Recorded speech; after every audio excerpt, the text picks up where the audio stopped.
Here we are again, another edition of Book Bandit.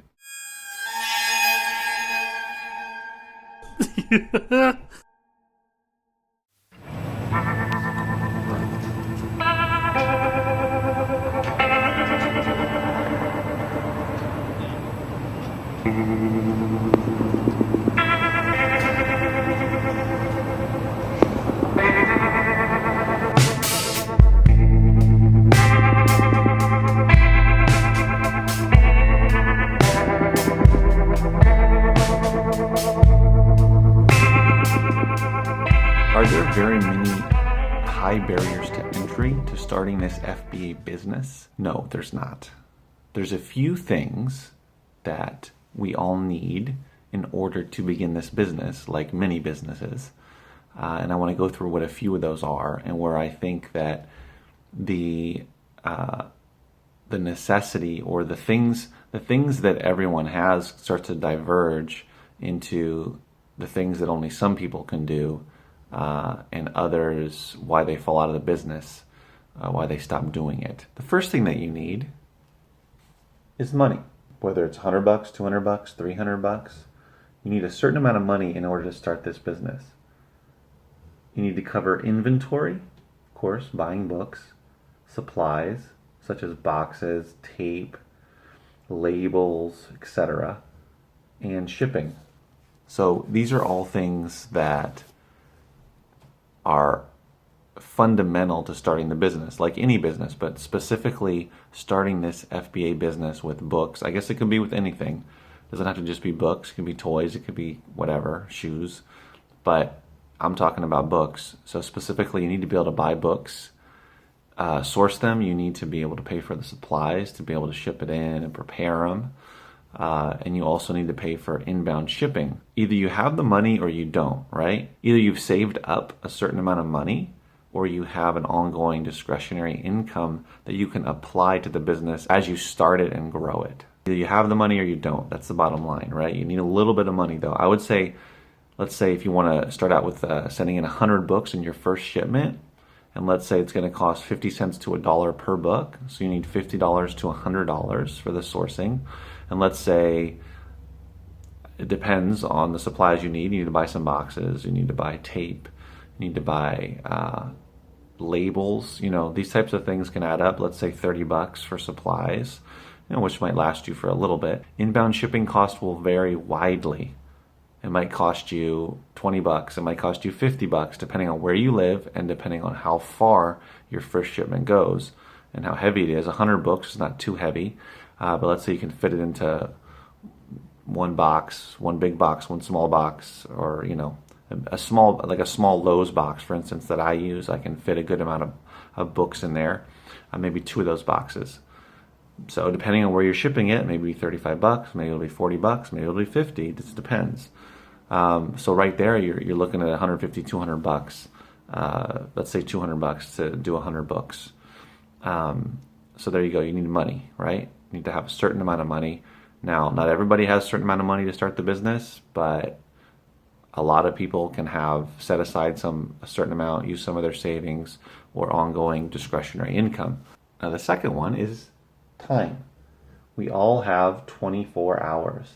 Clearly, we all have the same amount of time. It's just a matter of how much time we can put into the business, right? How much time can we afford to put into it? Because you need to put in a certain amount of time to source, to list, to ship, to reprice, etc. There's got to be a certain amount. Even if, like myself, putting in, let's say, 8 to 10 hours of sourcing a week, 6 to 10, I would say. It really varies widely, but probably about 8 to 10. And then I have to spend time listing, right? And then I have to spend time preparing a shipment. And then there's some time that you have to do for repricing if you're going to reprice. So there's a variety of things. Clearly, you have to put time into it. So you got to have a little bit of time to set aside. It doesn't have to be a ton, as evidenced by me. It doesn't have to be a ton, but it should be a certain amount. I've built up over 2,300 in inventory right now as I'm making this video. And I started about a year and a half ago. And I just chipped away at it. And this last year, 2015, was when I really got serious and built up my inventory. I went from having a couple hundred at the beginning of 2015 to having over 2,000 by the end of the year in inventory. So you can do it part-time, but you have to set aside time. You can't do it willy-nilly or just do it occasionally. Got to have some consistency and time set aside. This is all basic stuff or logical stuff, but it's important, right? You can't just, when I first started the first 4 months or so, I wasn't really consistently sourcing until I finally realized, oh, you can actually make sales. I was making a little bit of sales. Oh, this works. So then you get serious, and I started doing it consistently. Got to invest time and set aside time. Dedicate time to your business, period.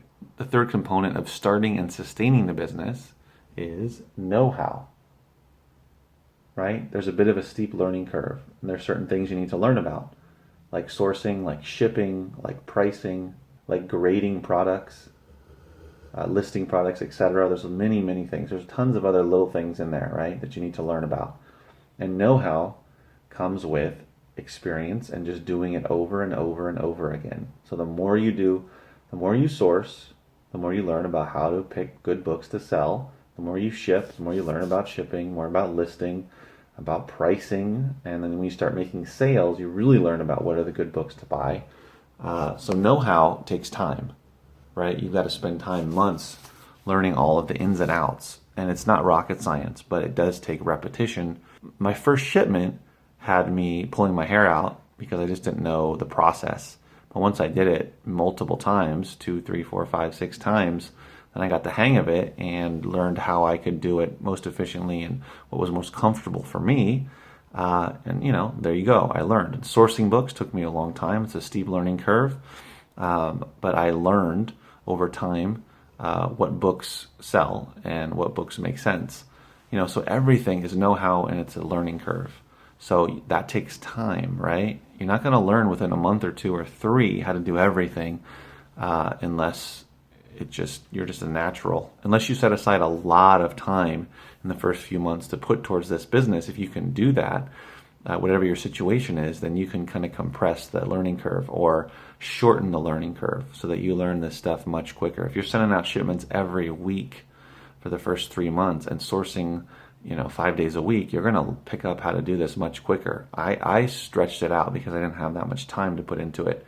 Even now, when I'm doing it a lot more, it's still not that much time. But over this past year plus, I've learned a lot of the know-how. That's something that takes time. So the barriers to entry, money, time, know-how.